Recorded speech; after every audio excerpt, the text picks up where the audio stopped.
Was he telling him, hey, my guy, remember my guy Halper? Remember my guy? Oh, yeah, I remember that. Remember we worked in New York? Yeah, that guy, yeah, I don't know him. Yeah. We got some information, man. It's bad for Trump. It is? Oh, great. Gator. Oh, my gosh, I got information too. You know my guy Steele? I know your guy Steele. Yeah, Steele. Yeah. Hey, I think we should send this up to New York. Let's do that. Maybe it'll filter down to D.C. We can open it. Did any of that happen? Seems kind of coincidental, no?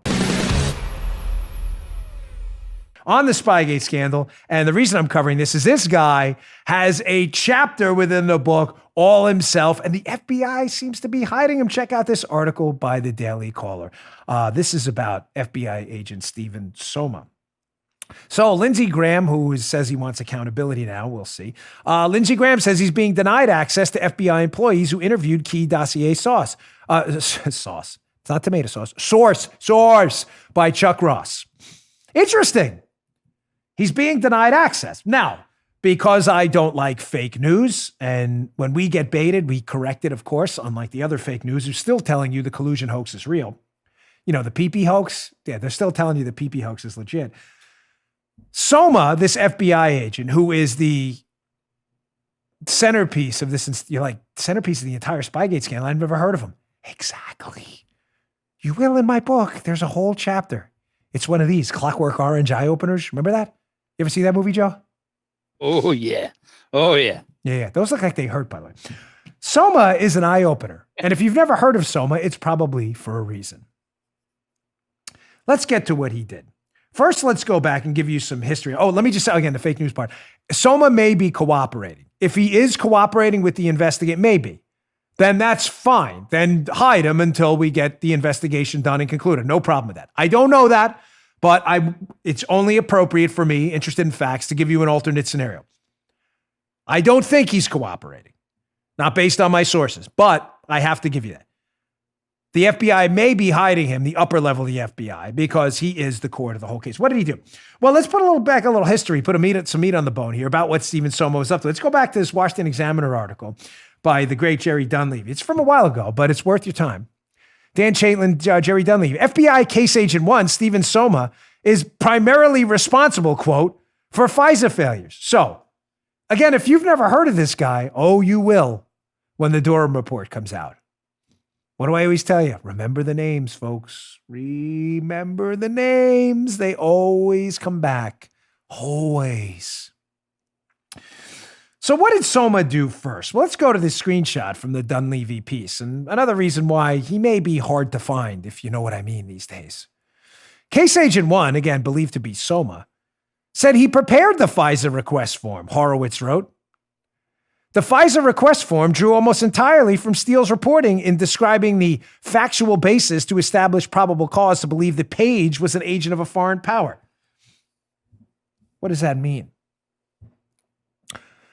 Our buddy, FBI agent Stephen Soma, by buddy, I mean not buddy, seems to have taken his pen and signed as John Hancock to a bunch of forms, these FISA forms, or been involved in them at the minimum, that they used to prepare the warrant to spy on the Trump team using the dossier. You think he'd be a key person to talk to? No? Maybe. So you're telling me the warrant to spy on the Trump team was prepped by this guy and we're just hearing about him now? No, not if you listen to this show. I actually talked about him a little while ago. And like I said, there's a whole chapter on our buddy Steve. Well, what else did Soma do? Well, I can tell you what he's accused of doing. They're accused of leaving out of the application to spy on the Trump team, the warrant to go to the FISA court. They're accused of leaving out exculpatory information. You know, the information where Carter Page and George Papadopoulos are on recordings telling people that they're innocent. Kind of important, right? A little bit. We're trying to prove this guy's guilty. We got him on tape saying he's not guilty. Let's leave that out. So those are two kind of big things, right? Interesting you've never heard of this guy, some of you. Even though he prepped the FISA and is accused of leaving exculpatory info out. Fascinating. But it doesn't end there with our buddy Steve. There's always more with Steve. An whole chapter on Steve. Whole chapter. Make him famous. So let's follow some of Steve's connections. That's the whole subject of the book. It says follow the money, but it's really about follow the connections. Some of it's about money. Some of it's about connections. Let's follow Stephen Soma's connection. So Stephen Soma apparently was an FBI agent in a New York field office in the counterintelligence division. Well, why does that matter? Remember, this is the guy who apparently prepped the warrant to spy on the Trump team, which used information from the dossier, which I believe was written by more than just Steele. Well, he worked in the New York field office counterintelligence section roughly at the same time of another FBI agent, last name Gata, who was over in London after he was in New York, of course. Why does that matter? Oh, this gets good. Follow me here. I'm Budsman Hat, producer Joe. Yes, sir. All right, he's manning up. Stephen Soma, ladies and gentlemen, is a handler, or was a handler, or used as a source at one point, Stephen Halper. Stephen Halper was the spy inserted in the Trump team to generate all of that information, the Page information, the Papadopoulos information. He was the FBI spy. Soma was his handler. He had used him as a source before.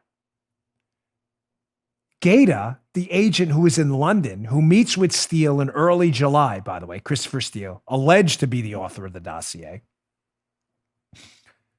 Gata hat-tipped, by the way, Margot Cleveland for a lot of this information. She's hat-tipped extensively in my book. Gata, the FBI agent, worked with Soma in the New York field office, and Gata was one of the handlers for Christopher Steele.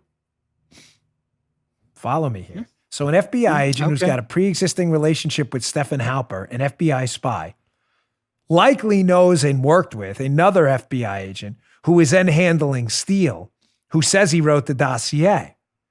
Remember, why did they need Steele to write the dossier?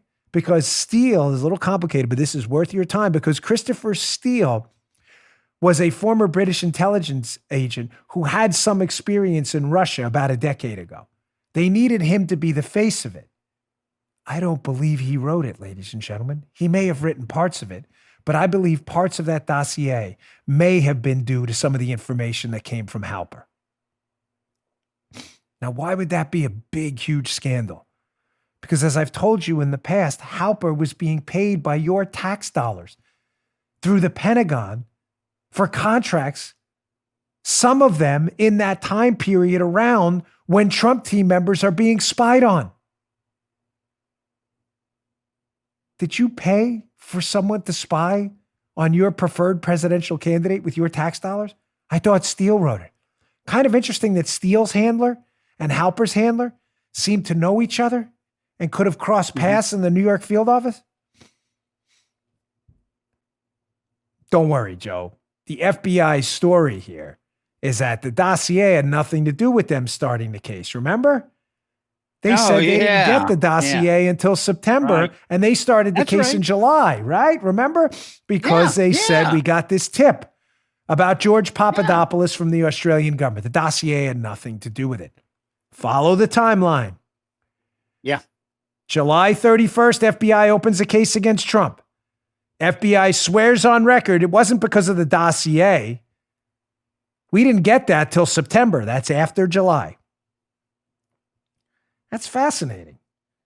Because Lisa Page, an FBI lawyer, when questioned on the record up on Capitol Hill, she said that the New York field office, you mean the New York field office that Steele's handler and Halper's old handler worked in at one point? That one. Oh. Lisa Page has said on the record that the New York field office had this information in the dossier when? Oh, July 28th. Ooh. I thought they said they got it in September and it had nothing to do with them opening the case. Why would they say that? Because they don't want you to believe they used the PP tape to investigate a presidential candidate. That's why. Except shockingly, two guys who worked in the New York field office handling the two main sources in the case seem to know these two sources that are giving information to the office they used to work in. What, 3 days before they opened the case in D.C.? But don't worry, nobody talked. Nobody. It was all up in New York. We didn't know anything about it in D.C. Making matters even worse, and I'll wrap this up, not to boggle your mind with Spygate stuff today. So just to be crystal clear in here, both Halper's handler and Steele's handler worked together in the New York office that got the dossier or portions of it July 28th, despite the FBI swearing to this day they didn't get it till September, because they want you to believe they opened it because of this Papadopoulos tip. That is clearly 100% garbage. I want to know what Soma, who prepared the FISA document, who left out the exculpatory information, I want to know what he was telling Gaeta. Was he telling him, hey, my guy, remember my guy Halper? Remember my guy? Oh, yeah, I remember that. Remember we worked in New York? Yeah, that guy, yeah, I don't know him. Yeah, we got some information, man. It's bad for Trump. It is? Oh, great. Gaeta, oh my gosh, I got information too. You know my guy Steele? I know your guy Steele. Yeah, Steele. Yeah. Hey, I think we should send this up to New York. Let's do that. Maybe it'll filter down to DC. We can open it. Did any of that happen? Seems kind of coincidental, no? You just heard the Dan Bongino Show. You can also get Dan's podcasts on iTunes or SoundCloud and follow Dan on Twitter 24/7 @DBongino.